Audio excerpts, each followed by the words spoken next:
One fake bomb, one switched label, one failed anchor point. That's all it took to turn harmless pranks into the 6 most horrifying tragedies ever captured on camera. These aren't just tragic accidents from dangerous stunts. They're reminders that in the age of viral videos, the smallest miscalculation can become the ultimate price. It was March 15, 2017, when what started as an innocent birthday surprise at a Phoenix office building turned into a deadly nightmare that would forever change how we think about workplace pranks. Travis Coleman, a 28-year-old accountant, was known throughout his financial services company as the quiet, methodical type who preferred spreadsheets to small talk. His colleagues often joked that Travis treated every calculation like a life-or-death situation, never knowing how prophetic those words would become. What they didn't know was that Travis carried a dangerous secret. He suffered from hypertrophic cardiomyopathy, a heart condition that made his heart muscle abnormally thick and prone to deadly rhythm disturbances. The prank wasn't meant to ignite anything. The 3 younger employees had modified store-bought novelty fireworks, the kind that flash and crackle without open flame, and rewired them to light up and pop without real combustion. They believed it would look dramatic but harmless, producing loud bangs and flashes through LEDs and audio playback. What they didn't realize was that even these low-voltage pyrotechnic effects produced intense noise and flashes that could trigger panic, and in Travis's case, a deadly cardiac shock. They'd smuggled in consumer-grade fireworks and modified novelty pyrotechnics with flashing LEDs, items that were never intended for indoor use and which violated building safety rules. They positioned security cameras throughout the break room on the 12th floor, expecting to capture Travis's hilarious reaction for their social media followers. Travis had mentioned several times that he hated surprise parties and loud noises due to his anxiety, but his co-workers dismissed this as typical antisocial behavior. They decorated the break room with balloons and streamers, setting the stage for what they thought would be harmless entertainment. When Travis was led into the break room that afternoon, 15 co-workers shouted surprise as he approached the seemingly innocent birthday cake. The moment he leaned forward to blow out the candles, the hidden device activated with multiple loud explosions, blinding flashes and small fireworks going off simultaneously. The extreme shock was too much for Travis's compromised heart. The sudden surge of adrenaline triggered ventricular fibrillation, causing his heart to quiver uselessly instead of pumping blood. Within seconds, his face turned blue as blood flow to his brain stopped completely. But here's where the tragedy became even more horrific. His co-workers thought he was playing along with the prank. For several critical minutes, they laughed and filmed his collapse, assuming his apparent distress was just an elaborate performance. Travis clutched his chest and collapsed,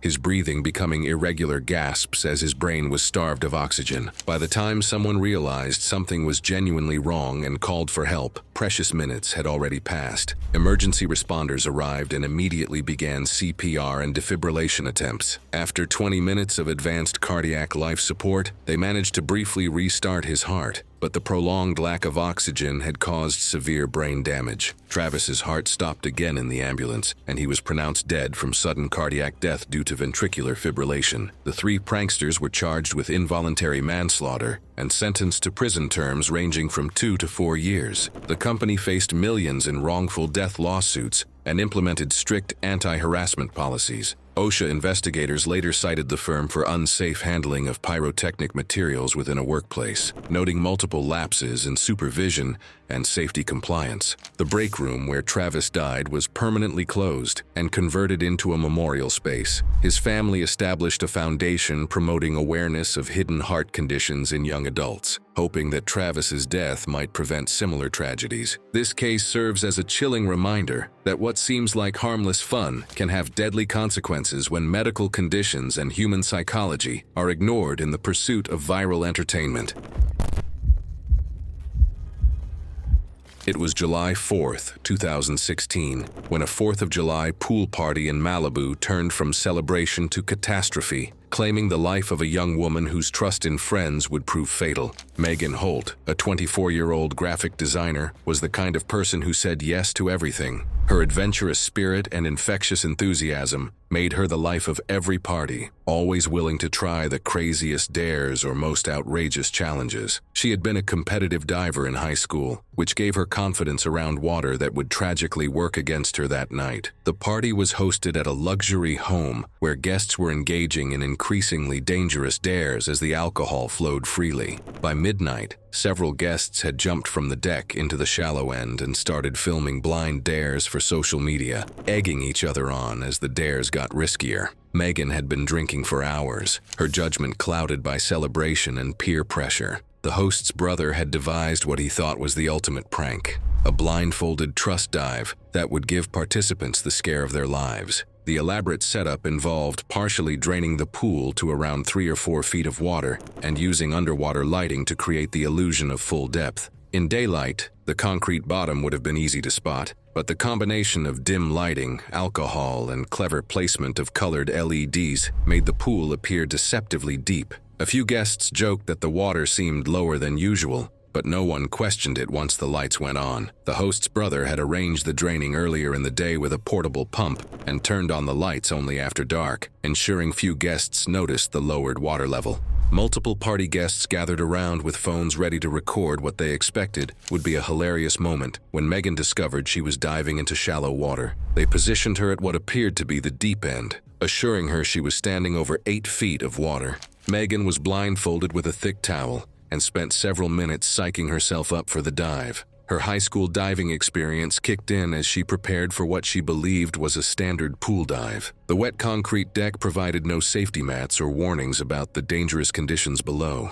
When Megan finally launched herself forward in a perfect racing dive, her head and neck struck the concrete bottom with tremendous force. The impact immediately fractured her cervical vertebrae at the C5 to C6 level, causing instant quadriplegia. As her spinal cord was severely compressed and damaged, the sharp, shallow splash drew a few laughs. It sounded odd, but under the music and laughter, no one registered what it meant. The most horrifying aspect of this tragedy was that Megan remained fully conscious, but completely paralyzed from the neck down. Unable to lift her face out of even 2 feet of water, she began drowning while her friends continued laughing and cheering, thinking her lack of movement was part of an elaborate joke. For nearly a full minute, party guests filmed and celebrated what they believed was Megan playing along with the prank. Someone joked that she was holding her breath too long. Then the water clouded red.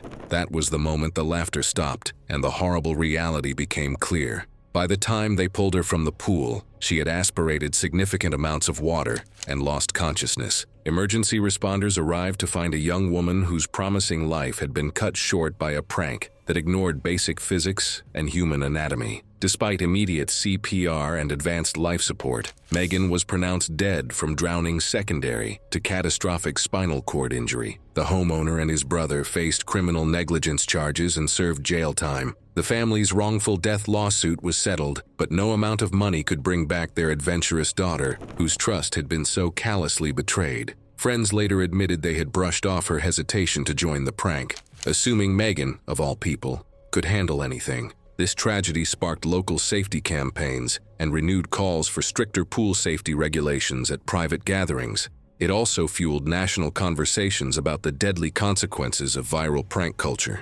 Megan's death serves as a permanent reminder that water and concrete don't care about your intentions, only physics matters. It was October 31st, 2015, when a Halloween prank at a Seattle office complex turned a routine maintenance check into a deadly nightmare that would expose the fatal consequences of workplace pranks gone wrong. Randy Tucker, a 35-year-old building maintenance supervisor, was the kind of man who took safety seriously. After 15 years working in high-rise buildings, he had developed an almost obsessive attention to detail that had prevented countless accidents. His methodical approach to elevator inspections had earned him commendations from building management, but it also made him the perfect target for what 2 security guards thought would be a harmless Halloween scare. Randy had one weakness that few people knew about. He suffered from mild claustrophobia. Years of working in confined spaces like elevator shafts had taught him to manage his fear. But the anxiety was always lurking beneath his professional exterior. The confined space of an elevator car, especially when something went wrong, could trigger intense panic responses. The security guards had spent weeks planning their elaborate Halloween prank. They rigged elevator car number 7 with hidden speakers and planned to trigger terrifying sounds of cables snapping, grinding metal, and emergency alarms when Randy was inside performing routine maintenance checks. They hid small, battery-powered speakers above the elevator's removable ceiling panel and triggered the sound effects remotely from the security desk. a crude setup that left no obvious physical tampering visible to maintenance. They timed the prank during routine morning testing hours, when elevator noises and alarms wouldn't draw attention from other staff. They thought it would be hilarious to watch the usually calm maintenance supervisor jump out of his skin. That Halloween morning, Randy was scheduled to inspect elevators throughout the 40-story building. His usual partner had called in sick, leaving him to work alone, a violation of safety protocols that would prove fatal. When Randy entered elevator 7 on the 23rd floor to check the mechanical systems, he had no idea he was walking into a carefully orchestrated trap. The security guards activated their prank, filling the confined space with extremely loud sounds of catastrophic mechanical failure and emergency alarms. The effect on Randy was immediate and devastating. His claustrophobia was triggered instantly by the combination of confined space and terrifying sounds. What started as manageable anxiety exploded into full-blown panic as his mind convinced him the elevator was actually failing. In his panicked state, Randy frantically pressed the emergency stop button and tried to force open the elevator doors. His extreme panic response caused severe hyperventilation, leading to respiratory alkalosis that made him dizzy and disoriented. While attempting to escape what he believed was a deadly situation, Randy slipped on his own sweat and fell backward, striking his head hard against the metal control panel. The impact caused a basilar skull fracture and immediate subdural hematoma. As blood began pooling inside his brain, Randy lost consciousness within minutes, but his brain continued to swell as intracranial pressure increased. The elevator remained stopped between floors, and the prank sounds continued for several more minutes before the security guards realized something had gone terribly wrong. By the time building maintenance accessed the elevator and found Randy unconscious, critical time had passed. Emergency responders arrived to find a man whose dedication to safety had been turned against him by colleagues who thought fear was funny. Randy was pronounced dead from severe traumatic brain injury and increased intracranial pressure. The two security guards were convicted of involuntary manslaughter and sentenced to prison terms. The building management company faced fines and wrongful death claims. Randy's widow established a scholarship fund for elevator technician training, ensuring that his commitment to safety would live on. His death prompted renewed attention to elevator maintenance safety and stricter oversight within the industry.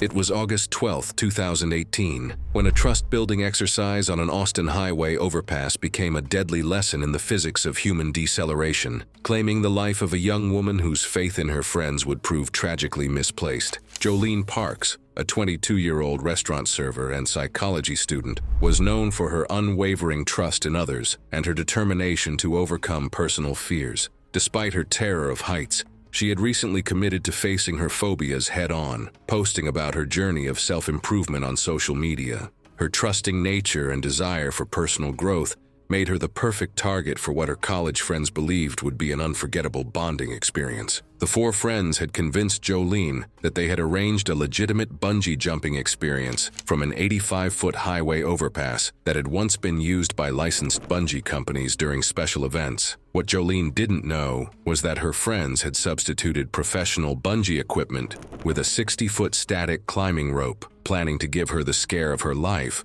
by stopping her fall much shorter than expected.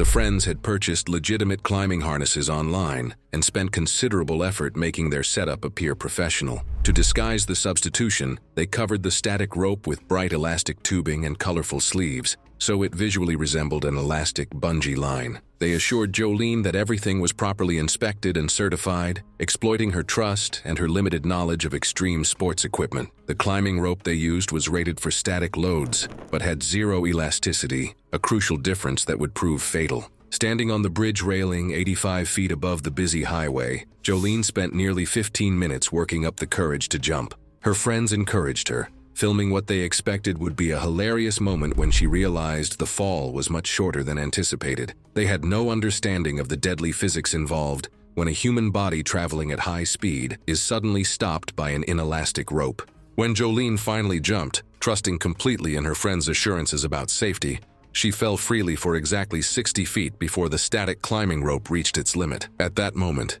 she was traveling at approximately 43 miles per hour when the rope brought her to an instantaneous stop. The sudden deceleration created forces far beyond what the human body can withstand. While her harness held perfectly and the rope performed exactly as designed, The extreme deceleration forces tore through her internal organs like a wrecking ball. Her aorta, the body's main artery, ruptured instantly under the tremendous stress, causing massive internal bleeding. Jolene remained conscious for about 30 seconds, hanging 25 feet above the highway, but was already in severe shock from the internal trauma. Passing motorists immediately called for help after witnessing the fall, but the damage was already done. Emergency responders used specialized rescue equipment to reach her position, but despite their best efforts, Jolene was pronounced dead from traumatic aortic rupture and internal hemorrhaging. The very trust that defined her personality had been weaponized against her by friends who confused physics with pranks.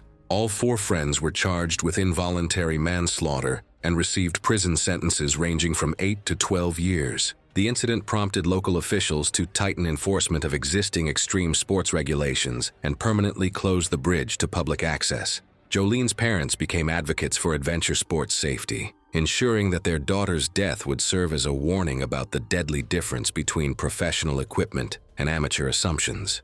This tragedy stands as a permanent reminder that trust is sacred, physics is unforgiving, and the combination of the two can be lethal.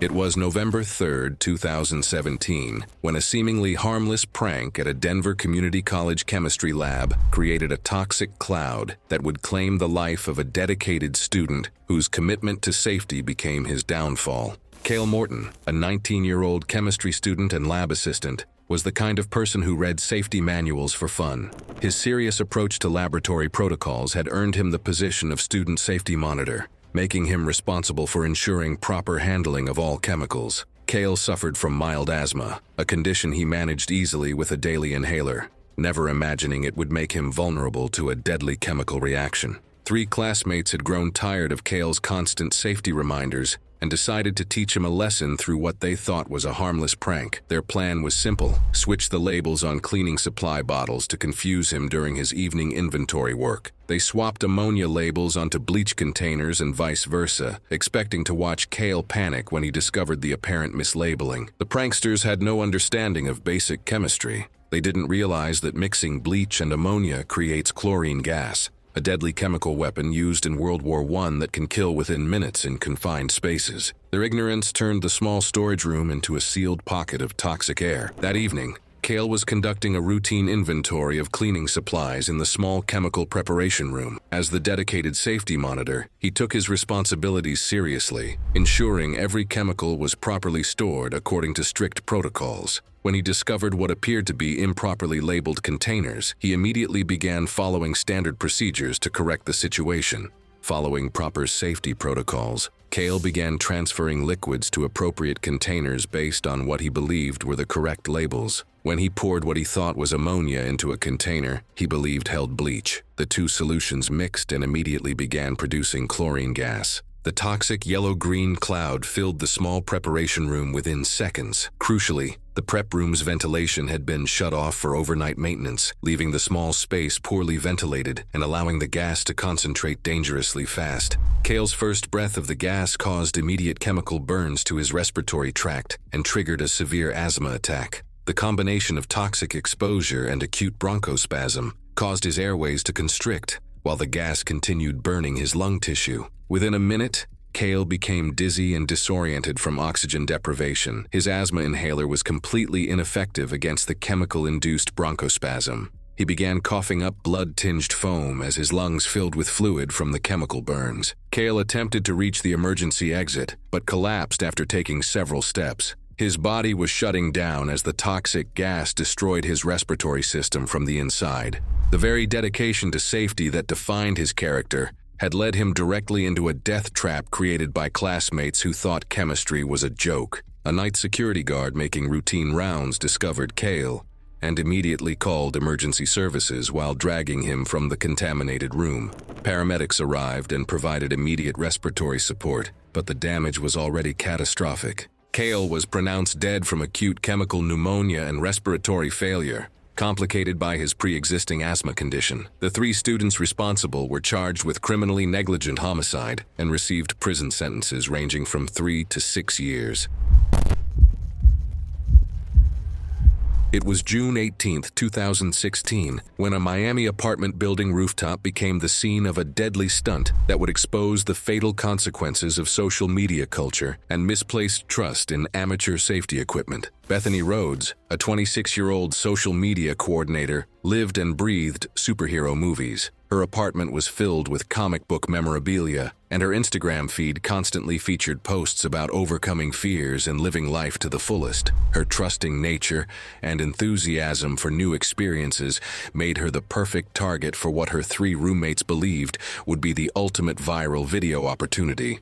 The roommates had convinced Bethany they could create an amazing superhero flying experience using what they claimed was professional stunt equipment. They planned to film her swinging between their 12-story apartment building and the adjacent 8-story parking garage, with the 18-foot gap seeming manageable with proper equipment. Bethany had no experience with stunt work, but her roommates assured her they had researched everything thoroughly. What Bethany didn't know was that her roommates had purchased a standard climbing harness and rope online, then anchored it to a decorative roof fixture never designed to support human weight. The metal ventilation cover they chose was held in place by standard screws driven into the roof decking, adequate for covering ventilation equipment, but completely inadequate for the dynamic forces created by a human body in motion. They'd accessed the rooftop through a maintenance hatch they'd found unlocked, and the decorative vent secured only by lightweight screws was never rated for dynamic human loads. The roommates had spent hours setting up their equipment and camera angles, convinced they were creating the next viral sensation.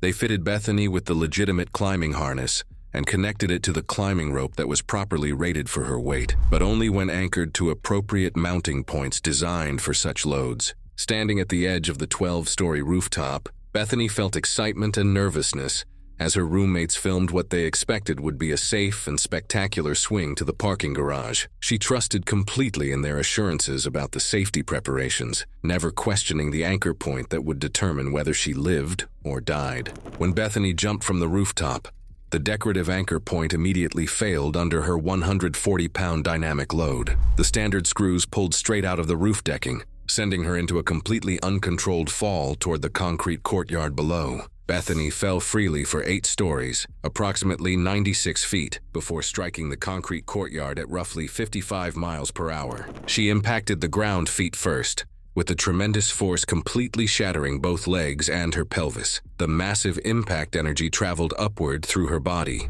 fracturing her spine in multiple places and causing catastrophic internal injuries. Her femurs were driven upward into her torso, puncturing vital organs and causing massive internal bleeding. Death occurred within minutes from traumatic shock and internal hemorrhaging, though she briefly remained conscious after the impact. Witnesses in the courtyard immediately called emergency services after hearing the devastating impact. Emergency responders arrived to find a young woman whose dreams of viral fame had been crushed by the unforgiving laws of physics. All 3 roommates were charged with criminally negligent homicide and sentenced to prison terms ranging from 7 to 10 years. The building's management later faced multiple wrongful death lawsuits for failing to implement adequate rooftop safety barriers and access controls. The incident prompted Miami officials to require special activity permits for rooftop stunts and tighten rooftop access enforcement citywide. Bethany's family created a foundation promoting social media responsibility and educating young people about the dangers of viral stunt culture.